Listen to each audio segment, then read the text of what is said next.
In this video, we will be looking at some location techniques for tactical navigation in the Mirage 2000C. We will go over the use of tactical waypoints and how to use them as a mission bullseye, how tactical waypoints can be used for situational awareness, go over the but additionnel Vard waypoint offsets in more detail, introduce the vecteur additionnel or Vard TACAN offsets, and briefly touch on the use of markpoints for targets of opportunity. Hello, fellow virtual aviators. We are back in the stimulating Mirage 2000C, and today we'll be looking at tactical navigation for location. Now, what I mean by that is we are going to use some of the Mirage's systems for finding and identifying locations, the position parameters of which can then be used during tactical operations. Today's focus will be on the position of these, and we will look at ingress in a later video. We are currently flying north-northeast over the United Arab Emirates, having just taken off from Al Safran Air Force Base in Liwa, and have been instructed to investigate a number of potential airborne and ground targets. Whilst doing so, we will be demonstrating some useful tactical navigation techniques. I already have INS waypoints pre-programmed, one being at the mission bullseye position, and 2, 3, 4 and 5 being at Al Dhafra, Sa'abu Nuair, Dubai International and Ras Al Khaimah respectively. These I will use in conjunction with today's techniques. The first thing we're going to investigate is the potential of an enemy aircraft over the Hadjan Mountains, and in this example we will be looking at bullseye. If you are unfamiliar with the term, a bullseye is a reference point that has been established prior to the mission, from which the position of an object or target can be referenced using a bearing and range. The benefit of a bullseye is that it can be used by all allied stakeholders in the mission, rather than the more familiar bra call using yourself as a reference, which is only really beneficial to yourself. The bullseye for this mission has been established here at this intersection of roads, and coincides with my waypoint 1, which I have selected as my destination waypoint. The waypoint is shown on the VTB heads down display by a plus, something we have seen in a previous video. I can, if I wanted to, change this to a tactical waypoint. To do this, I would set the waypoint as my preparation waypoint using the prep button, and then press validate.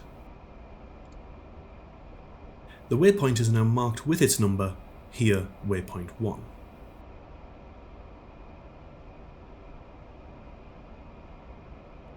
I can utilize this information in the sense of a bullseye using this information here. The number at the top indicates the waypoint that is being used as a reference. The two numbers at the bottom indicate the range and azimuth or relative bearing from that waypoint to the alidade or the TDC cursor. Now this is the alidade and is moved using the TDC controls. You will see that as I move the alidade, the range and bearing information changes. Now we want to use waypoint 1 as the mission bullseye, and we select it with this switch here, the N switch, a right click to increase and a left click to decrease. You can see now that bullseye waypoint 1 is being used as the reference. When checking in with a C2 or GCI controller, it is useful to give them the bullseye bearing and range of your own aircraft so they can find you easily on their radar screen. To do this, I would simply move the alidade until it is over the triangle at the apex of the VTB radar cone, which represents my aircraft. I can see here that I am 205 for 61. I can cross-reference this with the ruler tool on the radar, so measuring from the mission bullseye to my own position, I can see that it is the same, 205 for 61. I can now check in over the radio with the GCI and communicate my position. Magic Reiver 11 checking in with you, bullseye 20561, Angels 20. An important point to note is that the references we're using here are always quoted in true bearing rather than magnetic bearing. Bullseye calls are also used for calling out information about potential targets. If I look over here on the VTB, I have a strong radar return, and by placing the alidade over that radar return, I can identify and communicate its position and eventually hence my intentions. So let's go investigate it, and I will call it in. Magic Reiver 11, committed group bullseye 14824.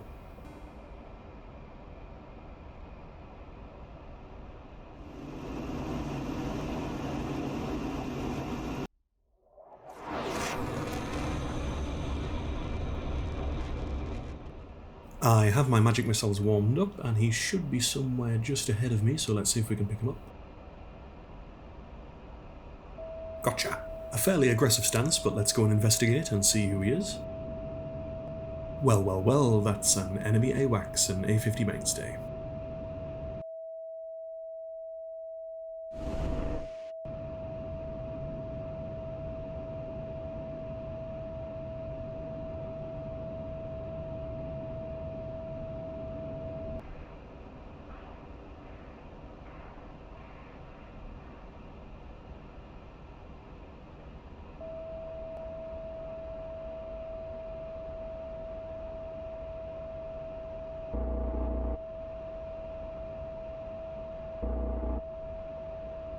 Bang, bang, bang, you're dead.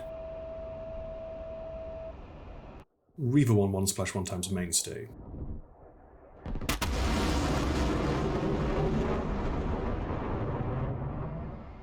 So that's how we configure the Mirage systems to work with Bullseye, and it really is a very useful tool tactically.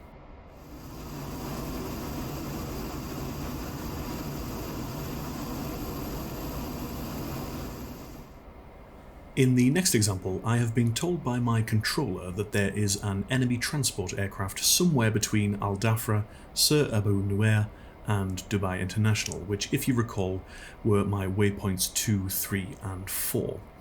I currently have waypoint 2 selected as my destination waypoint, so I'm flying roughly towards it, and I can see it on the VTB as a plus. Now, just as in the previous example with the bullseye, I can set these waypoints as tactical waypoints in the same manner, by selecting the waypoint as my prep waypoint and pressing validate.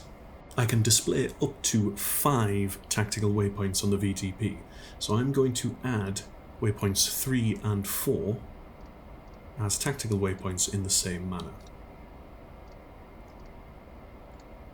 Why not, we'll add number 5 as well.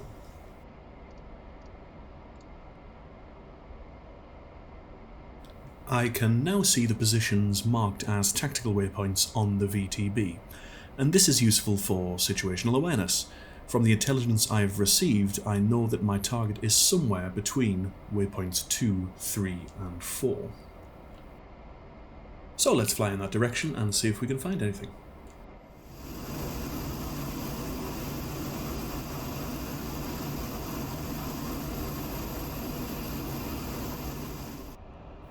I think I have located my target, and I'm going to call it in. Informally, I don't need to call it in using bullseye, I could use any other waypoint. So by switching my alidade's reference point using the N switch, I could, for example, give the locus of the target relative to, say, Dubai or waypoint 4. So let's do that. Let's switch the reference to waypoint 4 using the N switch.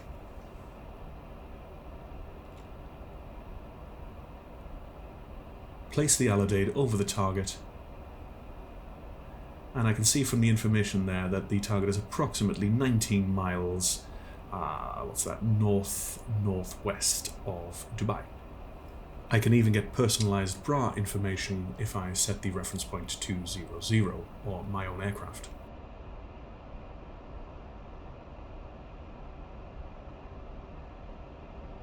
Anyway, it's time for him to experience the magic of the magic.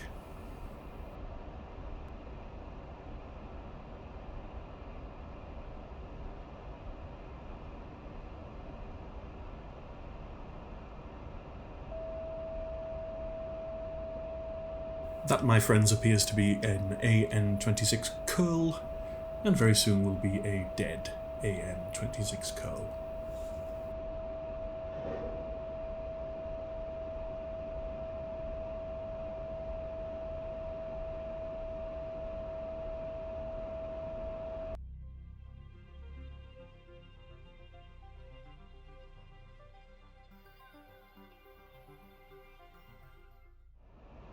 In the third example, we are going to recover something we have briefly touched on before in a previous video, that of the but additionnel or the Vard waypoint offset. In this example, I have received intelligence that there are enemy ground vehicles close to Ras Al Khaimah, or waypoint 5. My forward air controller has provided me with information relative to waypoint 5, confusingly in two different forms. The first target is northeast of Ras Al Khaimah, and its position relative to the waypoint has been given using a polar offset, a distance and azimuth or bearing to the target. In this case, 3.671 nautical miles at a bearing of 052 degrees true. The second target is west-northwest of Ras Al Khaimah, and its position has been given using a Cartesian offset, a change in latitude and a change in longitude. And just to add some confusion, these displacements are measured in kilometres rather than nautical miles. Now, as much as I love trigonometry, I haven't got time to be converting between the two coordinate systems whilst in the cockpit, but thankfully the Mirage can utilise both. The only other piece of information I need from the forward air controller is the difference in altitude between each target and the waypoint. So we need to input this information into the PCN navigation control panel using the offset parameters. These are on the right hand side of the parameter switch. So for some superstitious reason I prefer to set the change in altitude first, so let's set the switch to that. And it's minus 50 feet into the left parameter. We're then going to select rho theta. As this first example, the target one is a polar offset. The rho signifies the distance or range, and the theta signifies the bearing to the target. So we're going to input those into the left and right parameters respectively. So the left parameter is the distance or range to 2 decimal places. You'll see there that I can only quote it to 3.67 nautical miles. And the right parameter, the bearing, is 052 degrees true.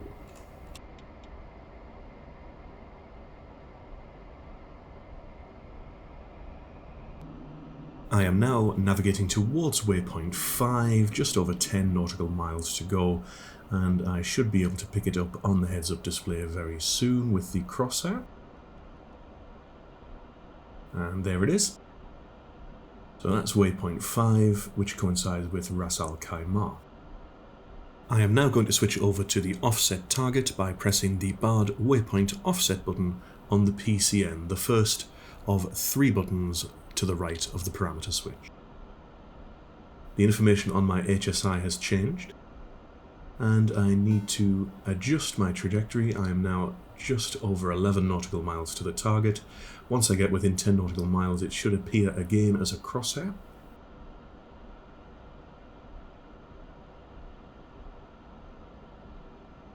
I can tell on the heads-up display I have the offset selected because it says 5 asterisk here instead of just 5. And there's my crosshair. My target vehicles should be somewhere around there. Now, the offset may not be 100% accurate if the FAC information was slightly incorrect, or if I have flown for a long time and my INS system has suffered from some INS drift. But let's see if we can pick out the targets and deal with them.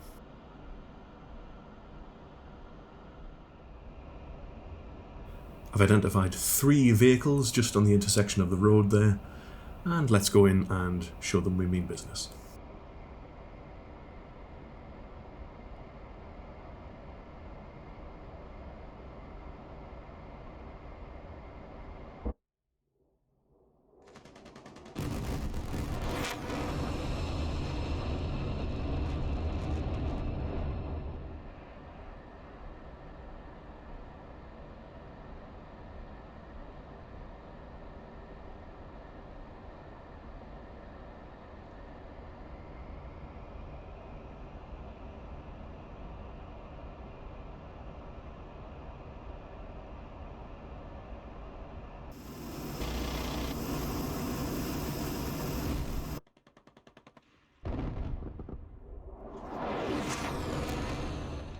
For our second target, we need to input the offset parameters using the Cartesian form, so we will use delta L, delta G, the difference in latitude and longitude.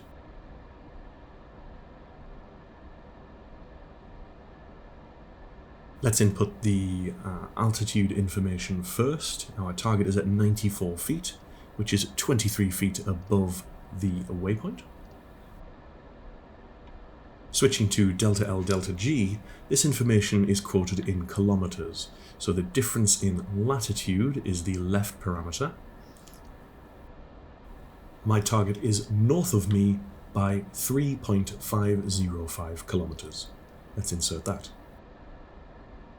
The right parameter is the difference in longitude. My target is west of me by 8.676 kilometers. Insert that.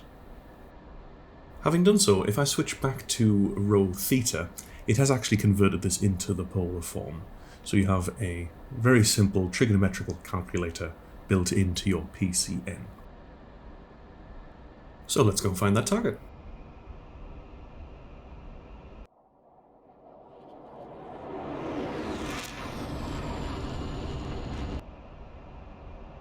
Let's switch on Vard waypoint offset mode.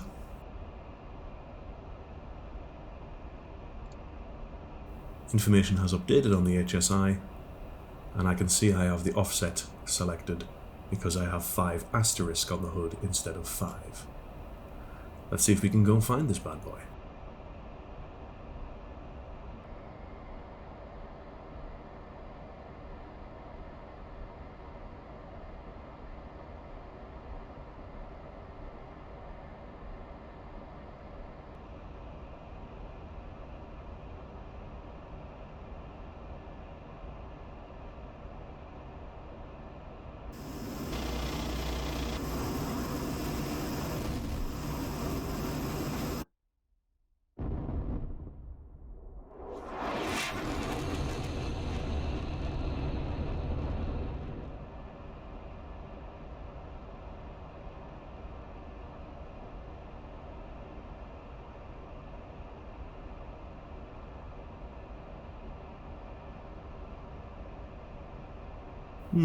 That looks interesting. We'll come back to that.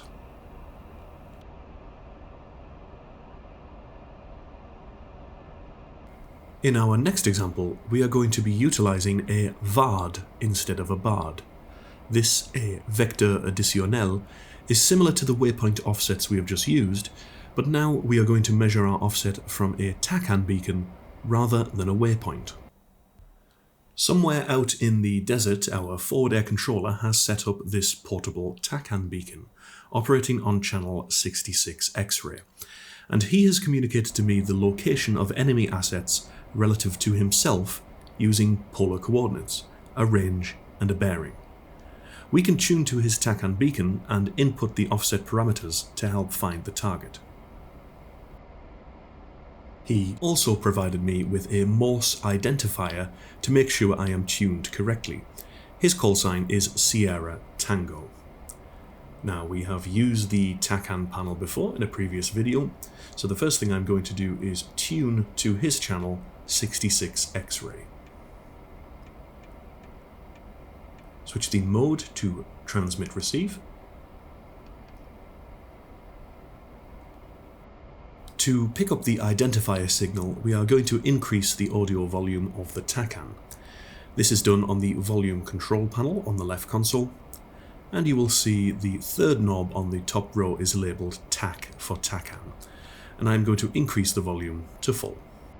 Let's see if we can hear the Morse identifier signal Sierra Tango.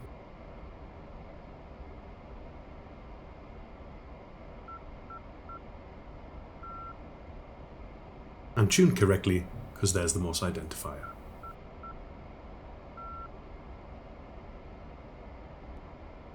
I already have my HSI set to TACAN mode, and because a Vard TACAN offset does not use INS waypoints, the offset information is inputted into the HSI itself rather than the PCN navigation control panel. The controller has told me that the target is 12.548 nautical miles from him at a bearing of 260 degrees true. Using the HSI mode selector, I am going to select row for the distance or range, and use the plus or minus knob to input 12.5 nautical miles. The Vard offset is only accurate to the nearest half a mile.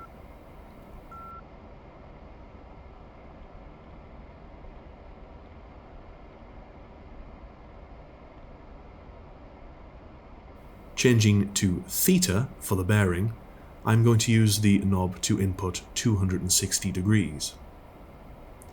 Vard TACAN offsets do not utilize any altitude information.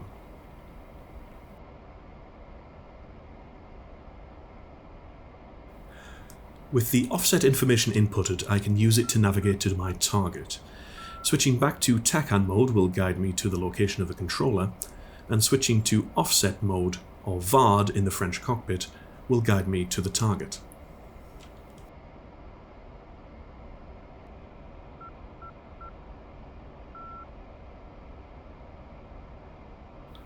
Now remember, with TACAN navigation I do not use the HUD navigation cues, as these refer to waypoints, so I'm just going to use the HSI. Likewise, I won't get a crosshair appear on the heads-up display, as this again refers to INS waypoints. So I've positioned the arrow on my HSI forward in approximately 7 miles in front of me. I should be able to see some targets, so let's just keep referring to that. Yes, straight ahead of me, 6 nautical miles. And I think I can see 3 vehicles in the centre of that intersection. Indeed they are, enemy MLRS, so let's deal with them.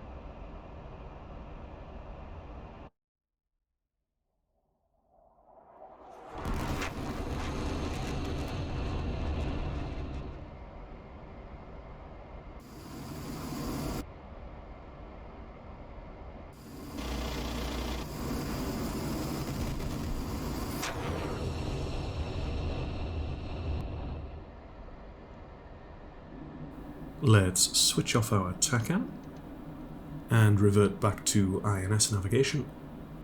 And you may recall I saw a large collection of vehicles out in the desert. I want to go and investigate that.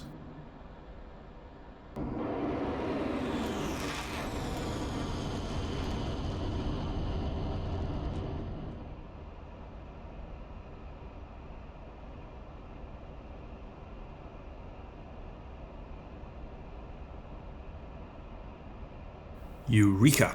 I have located a squadron of enemy tanks preparing for action, and I want to mark their location as a target. Now the easiest way to do this is with a mark point. Mark points are activated by this button here, the mark point button on the PCN.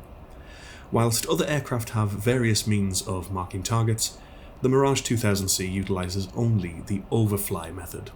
So I am going to fly over the target and press the button when I am directly above.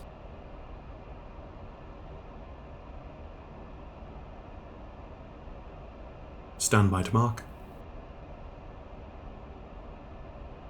Mark.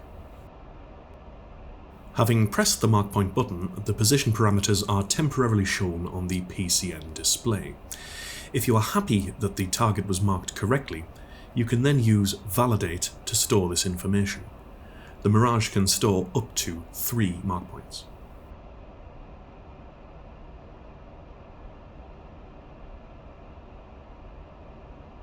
Mark points are stored in waypoint entries 91, 92 and 93. So we can recall this information as our destination waypoint by pressing destination and 91. Notice please that a mark point cannot be selected as the preparation waypoint. So once a mark point is made, it cannot be edited, nor can it be deleted. However, with it selected as my destination waypoint, I can now navigate back to it. I can see on the heads-up display that I'm approximately 16 nautical miles away from mark point 91. And as this is a waypoint, I can use my navigation cues on the heads-up display.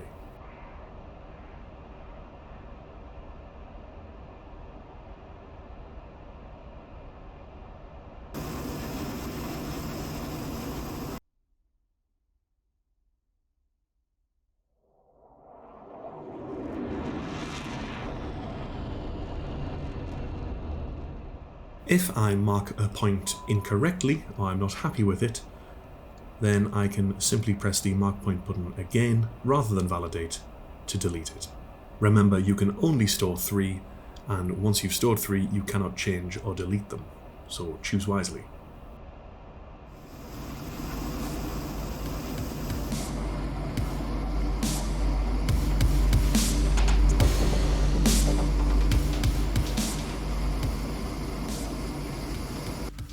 Well, as ever, I hope that was useful for you. I hope it has given you some ideas of how you can use these techniques tactically during your sorties. Feel free to do the usual thing like subscribe, comment and share, but until next time, virtual aviators, I look forward to seeing you online in the skies. This is Reiver saying, last call.